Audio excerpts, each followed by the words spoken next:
Hello? Yeah, yeah, yes, absolutely. Okay, perfect. I'll be there. Holy shit. I just got the call for the Land-Dweller.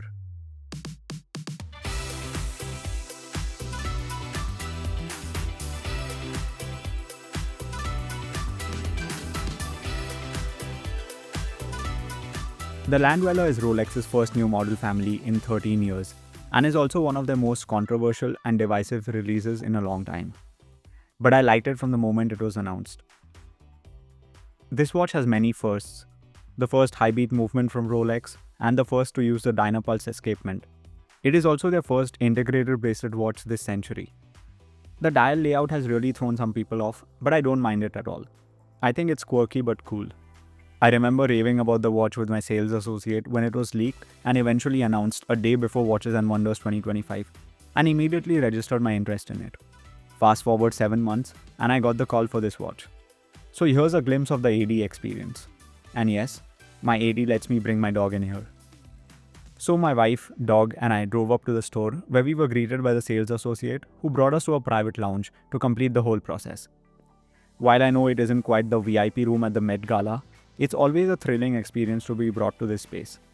I guess it's my monkey brain feeling all fancy and special to be granted the opportunity to spend thousands of dollars on a little piece of jewelry. After getting us settled, my sales associate, a big shout out to her, brought out the watch from its coffin and presented it to us.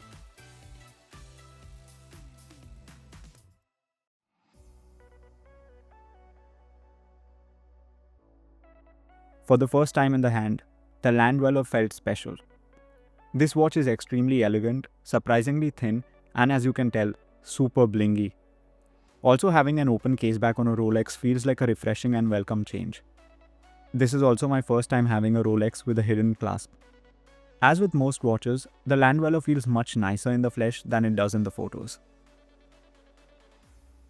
Once the payment was out of the way, my SA proceeded to de-sticker the watch and wind the movement. While I knew I would eventually get the call, I didn't expect it to come so soon. I do have previous purchase history with the AD, but it isn't crazy high, so I was really stunned to get the call this early. Hey, I'm not complaining. I'll dive deeper into the spend history in my next video. Please let me know any other questions you may have about the Land-Dweller, and I'll try to answer those in the video as well. My SA then proceeded to measure my wrist and size the watch.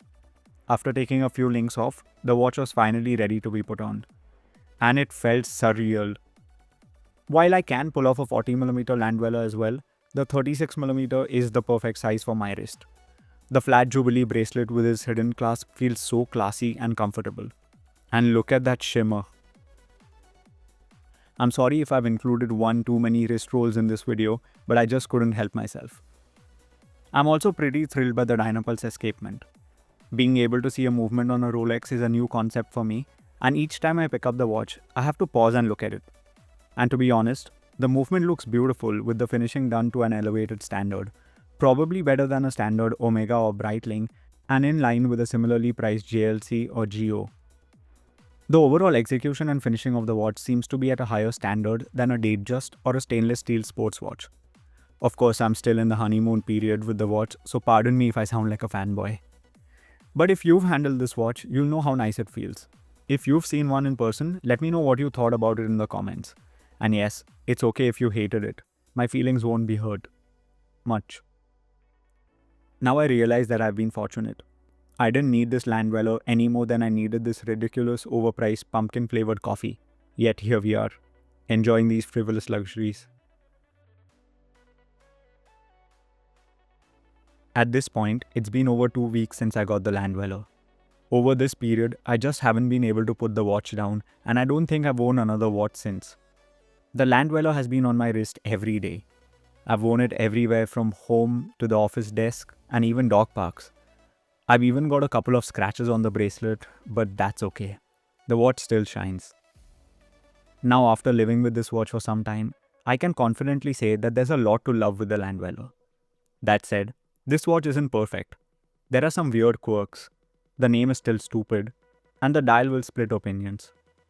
Although the integrated bracelet looks absolutely stunning, having no adjustment on the go is a big miss in my opinion. Also, at first glance, this watch may look very similar to a Datejust. The Land-Dweller isn't for everyone, probably not for most, but do try it in person if you can. I'm sure you'll be surprised how much you like it. That said, this one is still gonna be a bit hard to get, at least for a while. My AD said they don't expect to sell any more this year. Make of it what you will. Over the next week or so, I'll publish another longer video sharing how the watch has worn, how accurate it's been, and my general experience with it. I'll also talk about my spend history to be offered this watch, and also why I think this is going to be such a brilliant release from Rolex in the long term. Subscribe if you want to catch that video. That's all from me for now. I will return to humbly dwelling on land. See you soon.